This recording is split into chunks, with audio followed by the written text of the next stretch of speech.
Hello अस्सलाम वालेकुम दोस्तों, कैसे हैं? उम्मीद है आप दोस्त ठीक होंगे।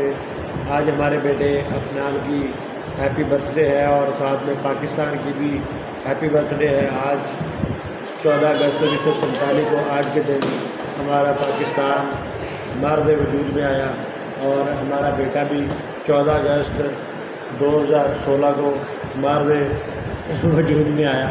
तो इसकी बर्थडे हम कर रहे हैं घर में, केक बना के। कैसा फील कर रहे हैं? बहुत अच्छा हैं? बहुत अच्छा। कैसा फील कर रहे हो? अच्छा।